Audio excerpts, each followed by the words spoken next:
창세기 26장 1절에서 11절입니다. 아브라함 때에 첫 흉년이 들었더니 그 땅에 또 흉년이 들매 이삭이 그랄로 가서 블레셋 왕 아비멜렉에게 이르렀더니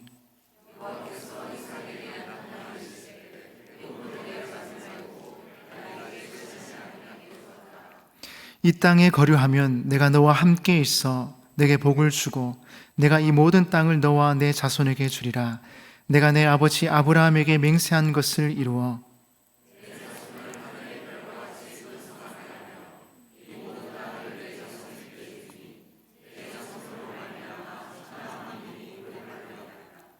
이는 아브라함이 내 말을 순종하고 내 명령과 내 계명과 내 율례와 내 법도를 지켰음이라 하시니라. 그곳 사람들이 그의 아내에 대하여 물으매 그가 말하기를 그는 내 누이라 하였으니 리브가는 보기에 아리따움으로 그곳 백성이 리브가로 말미암아 자기를 죽일까 하여 그는 내 아내라 하기를 두려워함이었더라.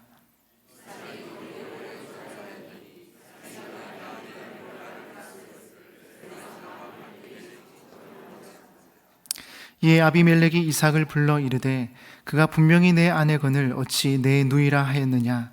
이삭이 그에게 대답하되 내 생각에 그로 말미암아 내가 죽게 될까 두려워하였음이로라.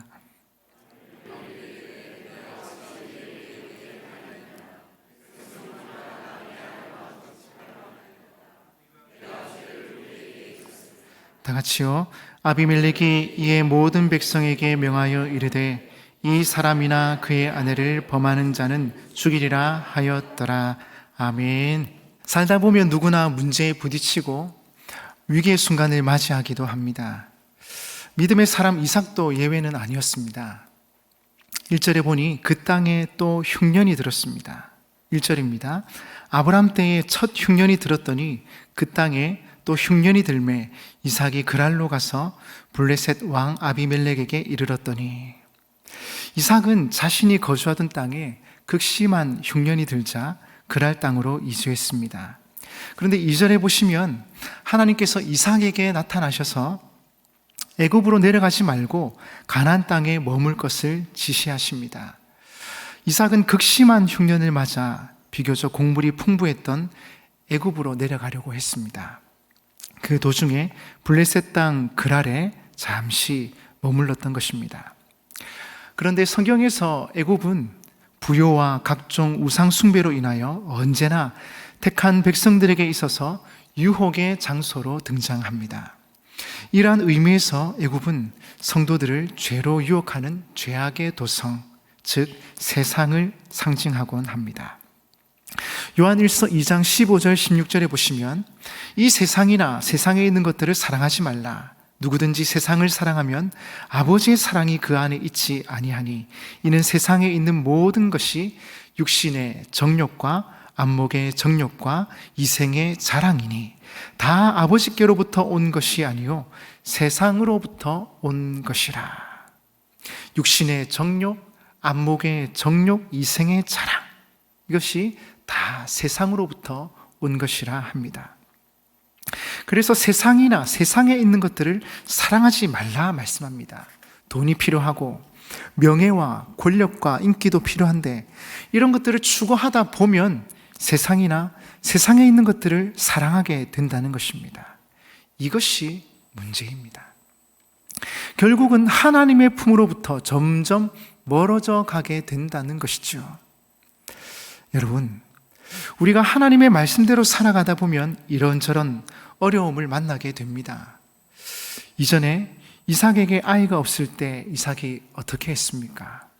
하나님께 간절히 기도하지 않았습니까? 하나님께 기도했더니 하나님께서 태의 문을 열어주시고 아이를 갖게 되었습니다. 사실 가나안 땅은 하나님의 은혜로 살아가는 곳입니다. 우리나라처럼 사계절이 뚜렷하고 그렇게 살기 좋은 곳이 아닙니다. 하나님이 비를 주셔야 농사가 되고 하나님의 은혜를 베풀어 주셔야 살아갈 수 있는 곳, 하나님만 바라보아야 살 수 있는 곳, 그곳이 바로 가나안 땅입니다. 말씀대로 믿음으로 살아가려고 하면 여러분 여러 가지 문제에 부딪히게 됩니다. 그때 이삭이 했던 것처럼 하나님께 간절히 기도하는 것입니다. 가나안 땅에 흉년이 들었다. 그러면 하나님께 간절히 기도하는 모습이 필요했던 것입니다. 어렵다고 힘들다고 애굽으로 가는 것이 아니요, 하나님의 긍휼과 인도하심을 간구하는 것입니다. 여러분, 우리가 믿음으로 살아가다 보면 여러 가지 어려운 문제들을 만나게 됩니다. 재정적인 어려움을 만나기도 하고, 말씀대로 살아가다 보니 사람들도 좋아하지를 않습니다. 쉽게 가자, 편하게 가자, 꼭 그렇게까지 할 필요가 있냐 합니다. 애굽에 가면 되는데 왜 굳이 이렇게 힘들게 사느냐고 불평합니다. 융통성이 없다 합니다. 하지만 아무리 어려운 상황에 처한다 할지라도 세상에 기웃거려서는 안 됩니다. 우리가 세상을 살아가지만 오직 하나님의 말씀과 뜻 안에서 믿음으로 살아가기를 결단하고 또 그렇게 살아가야 하지 않겠습니까? 말씀대로 살아가는 것이 조금 융통성이 없어 보이고 힘들어 보일 때가 있습니다. 그러나 그 길에 하나님께서 함께 하시고 축복하시며 또 우리를 선하게 인도해 주실 줄 믿습니다. 그 믿음 가지고 말씀 따라 믿음으로 살아가는 여러분 되시기를 주님의 이름으로 축복합니다. 축복합니다. 이삭은 흉년이 들었을 때 고민하지 않을 수 없었습니다. 하나님이 주셨던 약속의 땅을 떠날 것인가, 아니면 기근을 버틸 것인가 고민했을 것입니다. 그는 선친으로부터 받은 많은 재산을 가장으로서 지켜야 할 책임이 있었습니다.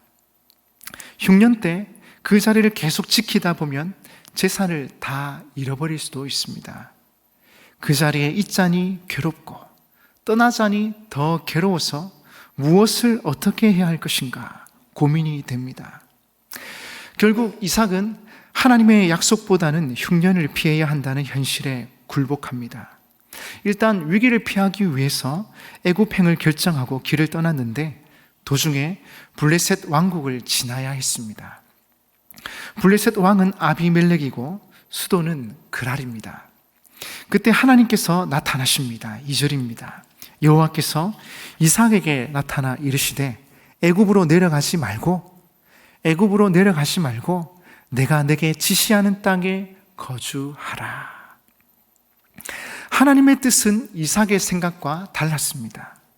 하나님의 뜻은 애굽으로 가지 말라는 것이었습니다. 기근과 흉년이 있기는 하지만 하나님이 주신 땅에서 견디고 버티는 것이 하나님의 뜻이었습니다. 3절 4절 보십시오. 이 땅에 거류하면 내가 너와 함께 있어 내게 복을 주고 내가 이 모든 땅을 너와 내 자손에게 주리라. 내가 내 아버지 아브라함에게 맹세한 것을 이루어 내 자손을 하늘의 별과 같이 번성하게 하며 이 모든 땅을 내 자손에게 주리니 내 자손으로 말미암아 천하 만민이 복을 받으리라. 아멘. 남의 복이라고 아멘 안 하시는데 아멘이십니까? 아멘입니다. 하나님께서 4가지를 약속해 주십니다. 첫 번째, 기근이 있지만 이 땅에 거류하면 나는 너와 함께 있을 것이다. 함께 있을 것이다 말씀하십니다. 이것만큼 좋은 복이 어디 있습니까? 흔히 우리가 복이라 하면 돈 많이 벌고 좋은 집에 좋은 차 타고 다니는 것, 그렇게 생각합니다. 그런데 그것과 완전 차원이 다른 복이 있는데 그것이 바로 하나님이 우리와 함께 하신다는 복입니다. 천지 만물을 말씀으로 창조하시고 다스리는 하나님께서 우리와 함께 하신다. 그것이 무슨 말입니까? 내가 너를 도와주고 내가 너를 지지해주고 내가 넘어질 때마다 일으켜주고 내가 너를 책임지겠다, 도와주겠다, 함께 하겠다는 것입니다. 그 땅에 거하면 내가 너와 함께 있겠다 약속하십니다. 여호와께서 우리의 목자가 되시는데 더 필요한 게 뭐가 있겠습니까? 하나님이 약속하셨습니다. 너와 함께 있겠다. 내가 어디로 가든지 나는 너의 하나님이 되겠다. 예수님께서도 제자들에게 이렇게 약속하지 않으셨습니까? 세상 끝날까지 내가 너희와 항상 함께 있으리라. 임마누엘의 약속을 해 주셨습니다. 하나님께서 함께 하시겠다는 것은 이삭을 지키시고 보호해 주시겠다는 약속입니다. 두 번째는요, 약속의 땅을 너와 내 자손에게 주겠다는 약속입니다. 세 번째는요, 하늘의 별과 같이 내 자손을 번성케 하겠다 약속하십니다. 마지막 네 번째는 4절 후반절에 나타납니다. 내 자손을 인하여 천하 만민이 복을 받으리라. 이삭의 자손들로 말미암아 천하 만민이 복을 받게 될 것이라 말씀합니다. 아브라함에게 주셨던 복, 너는 복이 될지라. 일맥상통하는 말씀입니다. 그런데 결국 먼 훗날 아브라함과 다윗의 자손으로 오실 메시아를 통해 그 복은 완전히 이루어집니다. 여러분, 사실 이삭의 아버지 아브라함도 믿음이 없어서 인간적이고 세상적인 방법을 선택하기도 했습니다.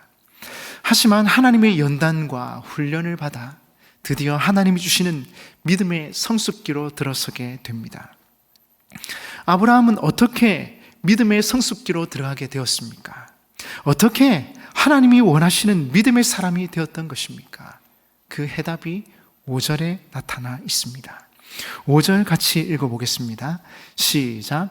이는 아브라함이 내 말을 순종하고 내 명령과 내 계명과 내 율례와 내 법도를 지켰음이라 하시니라.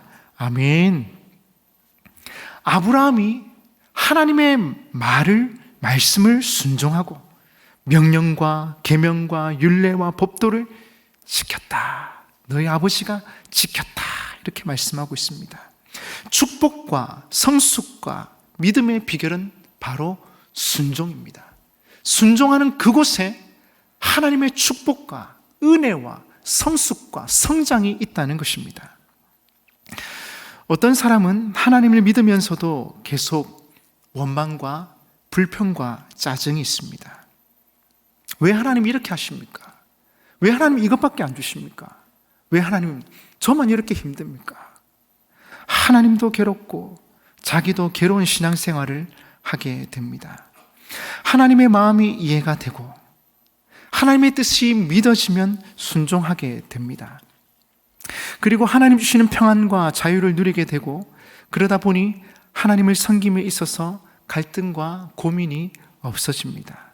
다 하나님께 믿고 맡기기에 그저 순종할 따름입니다. 그런데 하나님의 뜻이 이해가 되기까지, 그분의 마음을 이해하기까지 불순종하기도 하고 낙심하기도 하고 불평하기도 하고 그렇게 주저앉게 되기도 하는 것이죠.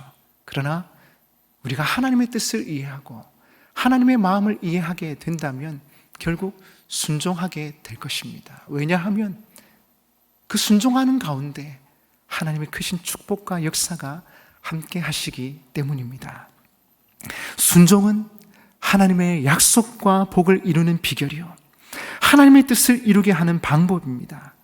이것이 하나님께서 이삭에게 해준 설명입니다. 너희 아버지가 이렇게 했는데 너도, 이삭, 너도 그렇게 하라는 것입니다. 그런데 이삭은 불완전한 순종을 합니다. 6절입니다. 이삭이 그랄에 거주하였더니. 이삭은 하나님이 애굽에 가지 말라는 말에 순종해서 애굽은 가지 않았습니다. 그런데 그랄도 떠나지 않습니다. 아마도 하나님의 약속의 말씀이 있었기에 다시금 재정비하는 시간이 필요했던 것 같습니다. 그렇게 머뭇거리는 순간 또 하나의 사건이 벌어지게 되죠. 7절입니다. 그곳 사람들이 그의 아내에 대하여 물으매 그가 말하기를 그는 내 누이라 하였으니 리브가는 보기에 아리따움으로 그곳 백성이 리브가로 말미암아 자기를 죽일까 하여 그는 내 아내라 하기를 두려워함이었더라.